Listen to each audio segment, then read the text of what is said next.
Greetings, fellow noobs, and welcome to another Nuubcast. This is Blomus, bringing you another 1v1 here on Jungle Basin between M. Becker, or Becker, or M. Becker. A little happy GLHF, love to see that. I was playing this guy yesterday. Oh, it was terrible. I said GLHF, and he said douche. I was like, what? Okay, I guess he doesn't want to be well-mannered. Anyway, he, fling rushed me, or, 6-pulled me or some garbage, and he beat me. I think he turned out he was, 8 years old or something. Anyway, Inferno spawning here. And the bottom right is the blue Protoss. Thanks, Inferno, for another submission. And thank you for Becker for being you, baby. Just being you. Love it when you're you.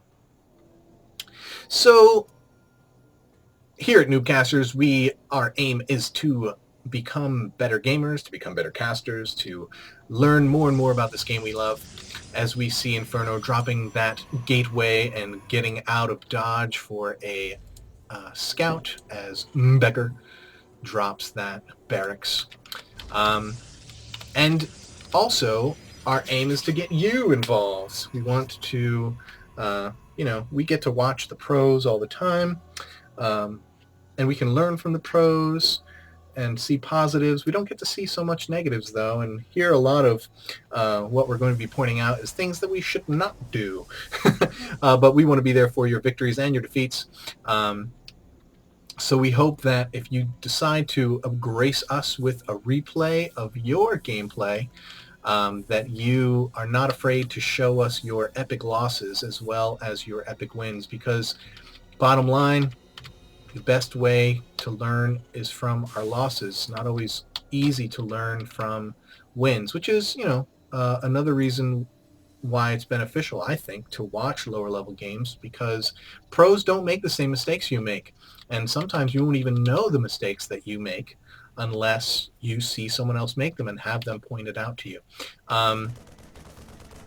And I will admit, as this probe is about to be punked by that Marine, that a lot of this is for entertainment value, and I hope to be entertaining, and I know the other casters at Nuubcast hope to be entertaining.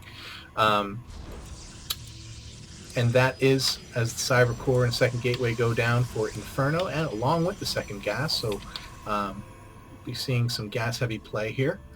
Only one gas for Becker, as we see Second Gateway going down. Our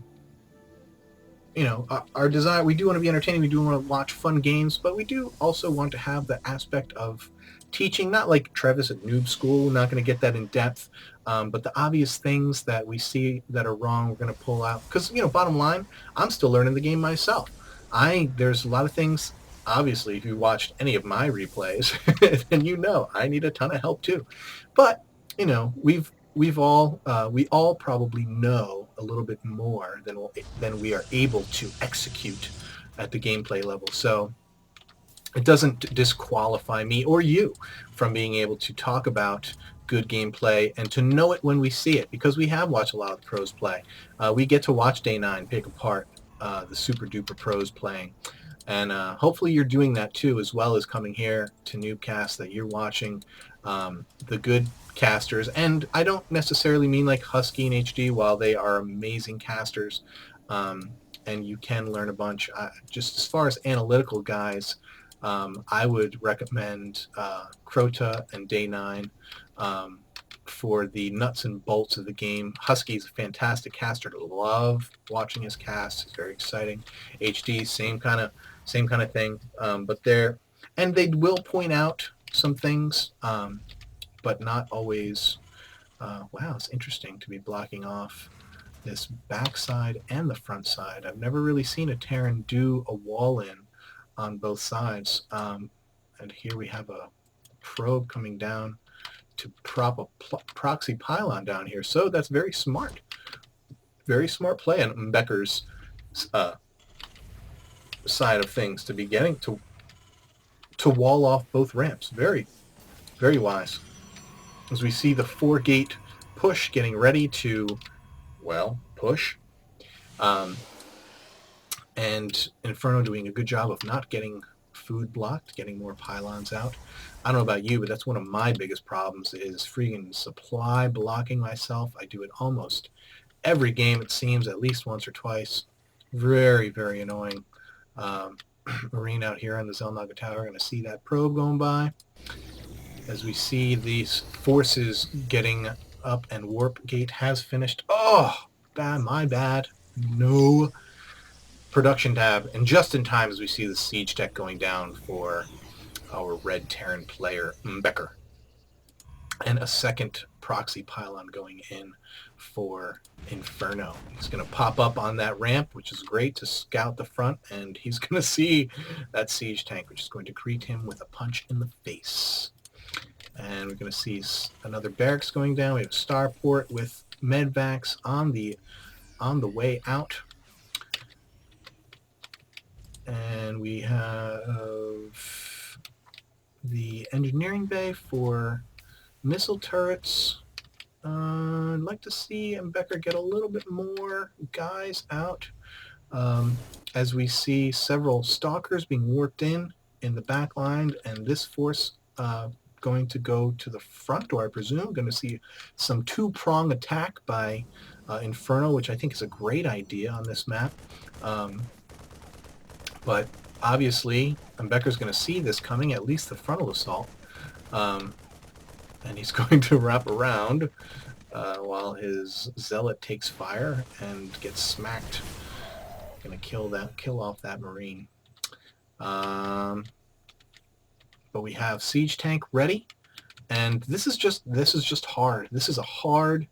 It's a tough position to be. This is a very difficult map to make main base offensives on. It's very easy to come in, either doing something like this, breaking down these rocks, or getting a proxy pylon. It's very easy to come in and take out the expansion, but to get up in here with these tiny little ramps, very difficult to do. I can probably count on more than one hand the times where I've tried to make pushes like this, where I've come up and come up on a ramp like this and just gotten my lunch eaten by a lesser force because of the difficulty of getting up and getting in and moving in. But Inferno, the difficulty here is he's got 3 stalkers back here that aren't even in the fight. When you break down the and the same thing up here, you've got guys who aren't in the fight. Move in, get your guys in further. I almost guarantee that because of the numbers here, and I could be wrong on this, but because of the numbers, had Inferno pushed up into the base when he was blocking himself in down here and blocked himself in over on both ramps, had he pushed all his forces into the base, I am willing, with just these 4 guys left, I'm willing to guarantee that that push is successful, and this game is, if not over, then a lot closer to being over. And again, going to be taking out this medevac, going to lose. Probably should have kept pushing. Should have kept pushing with the stalker. Probably should have killed that guy too, because now these blockades are going to be reinstated, and it's going to be very difficult once again to be pushing that main, as we see more siege tanks coming out and more marauders coming out for Becker. So yeah, I totally forgot what I was talking about, which is okay, because here we go, more two-prong attack coming from Inferno. But we have the siege tank up, but again, and now he doesn't even have any vision, so gonna need a lot more forces at this point now, having had that one push repelled. He's gonna need a lot more forces at this point. But doing a smart thing, Inferno taking his